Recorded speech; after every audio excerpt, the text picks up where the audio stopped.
and welcome to the Freeman Perspective.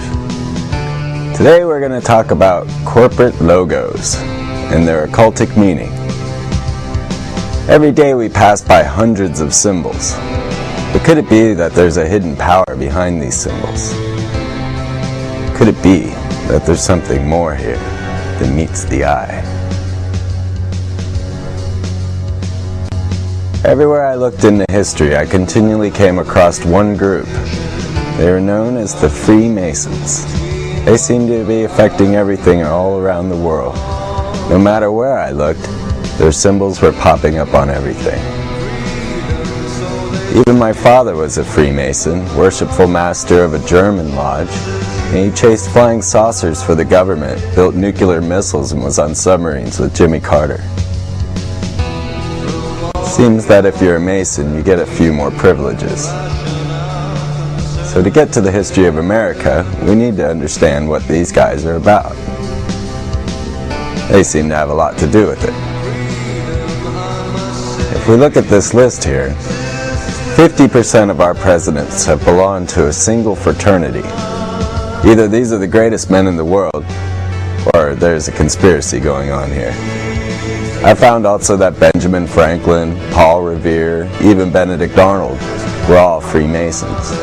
But a few missing from this list are Lincoln, Kennedy, and Nixon. So I went to the Temple of the 33rd, the Supreme Mother Council of the world, which turns out to be the first American public library. A good way to control information. But as I walked past those large sphinxes and went up to that giant lion knocker door, I hesitated there. I couldn't decide whether I wanted to go inside this place. But as I stood there thinking about it, a brother came up behind me. I didn't see him show. And another opened the door. And they looked to me and said, "Well, what do you want?" And I said, "Well, I'd like to see the library." So they said, "Well, come on in." So we walked down the hypostyle hall with these large black columns, Masonic regalia in the middle. As we strolled down, they told me I wasn't allowed to be alone. We went past the little Egyptian fellows and into the reading room. And there they have the busts of many philosophers and many great books. One of the philosophers' books that I was interested in was Mr. Manly P. Hall. He's the president of the American Philosophical Society and writes of things like Atlantis, where this brotherhood says they're from. Well, in my excitement wandering around, I ran across a nice lady. She asked me if I'd like to take the tour. I said, absolutely. So she took me upstairs. And along the way, she says, "No, this place is haunted." And I told her I wasn't surprised. So we went to the J. Edgar Hoover room, and I sat down and played with his gold-plated phone. And I looked at his boxing gloves. Then the Burl Ives room, where all his albums were put up on the wall. Into the Pillars of Charity, where the busts of Pike and Cole are there. And she says their ashes are kept here. And inside that little cubby there are hundreds of names of Freemasons. And she says, now, when you donate your first $1 million, you'll get your name up here. There were hundreds of names up there. Not surprising. They do rule the world. She took me to the Hall of Honors just to check out the notable 33rd degree Freemasons. I saw many that I recognized. I saw a picture of Harry S. Truman, Gene Autry, General MacArthur, John Glenn, Bob Dole, even Arnold Palmer was at 33rd. And no, his picture wasn't up there. But Michael Richards had been to the temple the week before I got there. And they were all making a lot of stink about it. Kept waiting for him to crack a joke, but he didn't. He took this very seriously. Seems that if you have your name on something, or have a city or a street named after you, you're most likely a Freemason. Just like Stephen J. Austin here. His picture is in the local lodge here in Austin. But what is this all about?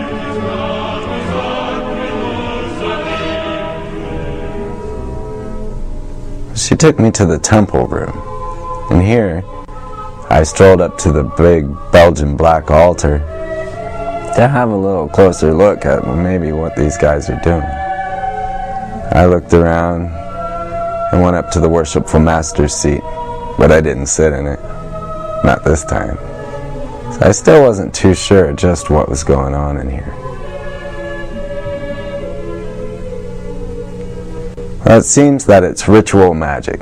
This brotherhood practices a form of magic known as Kabbalism. So, you can look at the definition of Kabbalism, try to get an idea of what's up. Kabbalism is a Jewish mystical tradition teaching godhood to man. It's the foundation of most post-Egyptian Western magical systems. Since the Kabbalah is based on the Hebrew language, the degree of one's knowledge of that language is the degree which one can understand the Kabbalah. The Kabbalah is also known as hidden wisdom. Madame Helena Petrovna Blavatsky, the founder of the Theosophical Society, she defines the Kabbalistic magic as the art of divine magic consists in the ability to perceive the essence of things in the light of nature, and by using the soul powers of the spirit to produce material things from the unseen universe. And in such operations, the above and the below must be brought together. Magic is spiritual wisdom. Arcane knowledge misapplied is sorcery. So she believes that she can manifest into the real world. Now, Aleister Crowley, certainly the most infamous magician out there, known as the Antichrist and the Beast, says simply that magic is the science and art of causing change to occur with conformity of the will. Magic was the highest knowledge of natural philosophy, and the magician differed from the witch in this, that while the latter was an ignorant instrument in the hands of the demons, the former had become their master. So, using demons to create reality in the real world. Aleister Crowley was contacted by an extraterrestrial.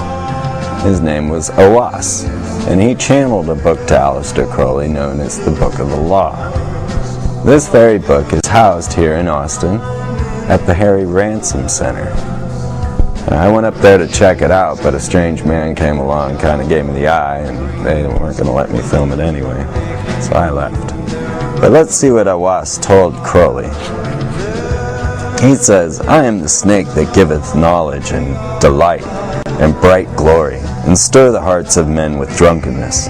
To worship me take wine and strange drugs, whereof I will tell my prophet and be drunk thereof. They shall not harm ye at all. It is a lie, this folly against self. The exposure of innocence is a lie. Be strong, O man, lust. Enjoy all things of sense and rapture. Fear not that any God shall deny thee for this." Do as thou wilt is one of the codes used within the OTO. And another Kabbalist who had a lot to do with the creation of the modern-day Freemasons has a book called Morals and Dogma, and it talks a bit about the magic.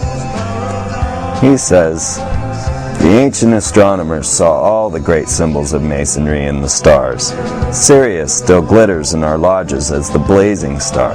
The sun is still symbolized by a point within a circle, and with the moon and Mercury or Anubis in the three great lights of the lodge. Not only to these, but to the figures and numbers exhibited by the stars were ascribed peculiar and divine powers." So they believe these symbols have divine, peculiar powers, able to perhaps affect you. They practiced the magic that the ancient Egyptians did. They might have heard of the Egyptian magicians in the Bible dueling with Moses. But when you stand before the worshipful master, and you stand with your body erect, and your feet forming the angle of an oblong square, the Egyptians did it, the Masons do it.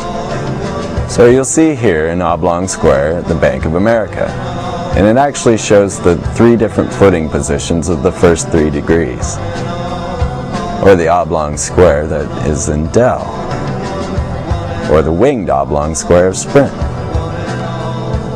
or the oblong square of Sam's Club, or a more familiar oblong square of Enron, and perhaps the most infamous oblong square, the swastika. Do you know Hitler was into the occult? Do you know who else is?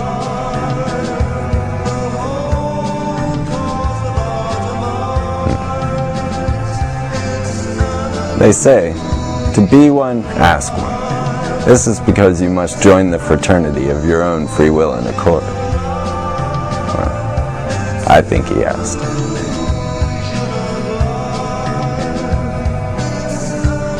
So you're starting to get an idea who's running things around here? Let's get a little deeper into this. Look at the Travis County Courthouse, leveled by the most worshipful Grand Lodge of Texas. And look at the date at which it was leveled. 5930 AL. This is the Anno Lucius calendar. It dates back to ancient Babylon. So it's the year 6005, dear President. So you shouldn't be surprised to see the Masonic compass and square show up on buildings, general contractors, because the Masons were builders after all, and they build in the grand Egyptian style. So when I got to the Philadelphia Lodge, I wasn't at all surprised to come across an Egyptian room. There are many things to talk about in this room, but right now we'll focus on the winged disc. This was the winged son of Ra. It was a symbol to use to denote God, or the gods. And now, it's a symbol for pharmaceuticals.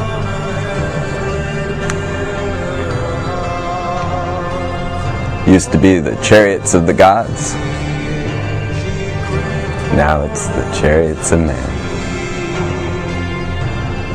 Could it be Harleys in space? Or a variation on a theme, a winged square. Because it's said when you're a Freemason that you're a square man. You do things by the square. So you'll find the square of GM, the square of Wells Fargo, the square of Home Depot, or the square of American Express, or perhaps the swastika square of Chase Banks. Because the square was important in Egypt. The cube was a symbol of man perfected. A Mason would say that he is a perfect ashlar, a perfect spiritual being inhabiting a material body. And the cube is used in magic. The magician's altar was a double cube, a powerful symbol of control. So you see here the double cube of chevron. Of course, I have to see three-dimensionally. Or perhaps the cube of gateway, or the game cube. Shall we say knight in a cube? How about the cube of fox? Or the cube of Cisco? They make all our food, but could it be that aliens are in charge? Or the pyramid with the eye? Now the eye symbolizes the great architect of the universe to the Freemasons. So they use this symbol on the dollar bill to denote a work in progress. The eye floating above the pyramid is a symbol of this work. It was only when they capped the Great Pyramid that the work is completed. They failed in capping the Great Pyramid.